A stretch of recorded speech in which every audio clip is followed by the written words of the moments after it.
할렐루야, 주님의 은혜와 말씀이 충만한 하루입니다. 오늘은 5월 24일 목요일 말씀입니다. 말씀의 창조적인 능력. 사도행전 20장 32절 말씀입니다.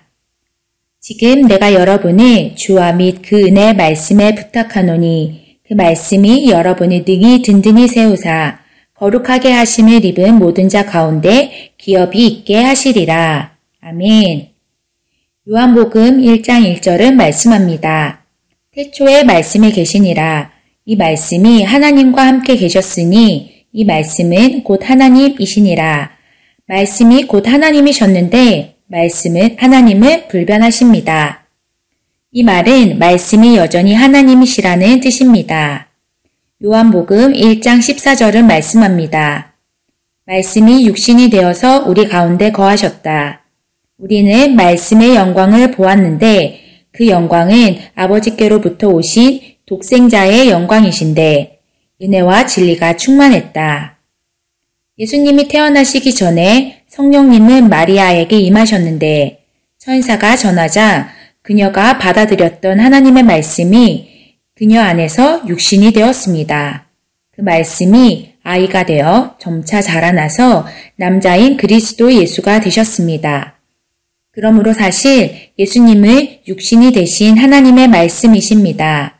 그분은 마리아에게 말해진 말씀의 결과입니다. 오늘 하나님의 말씀이 당신에게 오면 이는 동일한 효력을 지니며 동일한 결과를 낳습니다. 하나님의 의도는 말씀이 당신과 하나가 되고 당신 안에서 육신이 되는 것입니다. 이 말씀이 치유의 말씀이면 곧 아픔을 멸하고 말씀이 그 자리를 차지해야 합니다. 말씀은 부러진 팔이나 절단한 팔을 재창조할 수 있습니다. 말씀은 당신의 혈액을 바꿀 수 있습니다.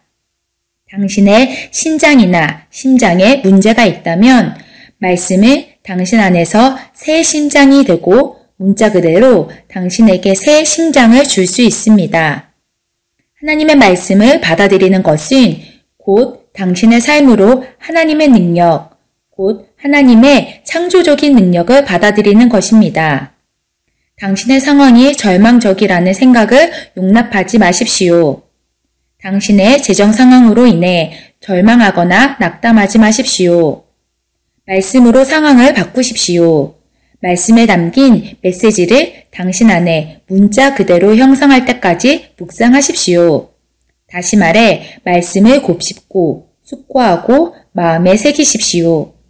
말씀을 당신을 위해 그리고 당신 안에서 생산해야 하는 결과만 보고 생각하며 받아들일 정도로 당신의 마음이 새롭게 됩니다. 아멘. 하나님의 말씀은 여러분을 든든히 세우고 하나님의 말씀은 여러분에게 기업이 있게 합니다.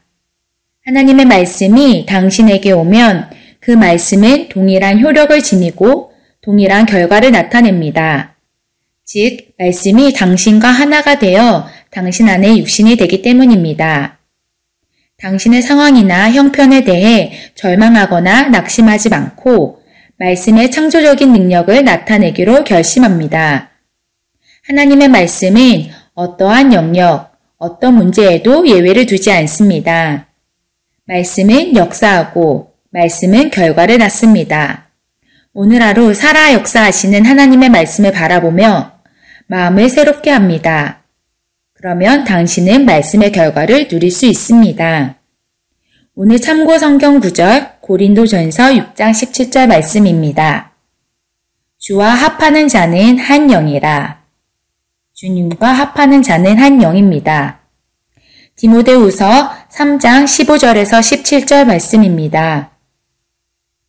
또 어려서부터 성경을 알았나니 성경은 능히 너로 하여금 그리스도 예수 안에 있는 믿음으로 말미암아 구원에 이르는 지혜가 있게 하느니라. 모든 성경은 하나님의 감동으로 된 것으로 교훈과 책망과 바르게 함과 의로 교육하기에 유익하니 이는 하나님의 사람으로 온전하게 하며 모든 선한 일을 행할 능력을 갖추게 하려 함이라. 아멘. 함께 기도하겠습니다.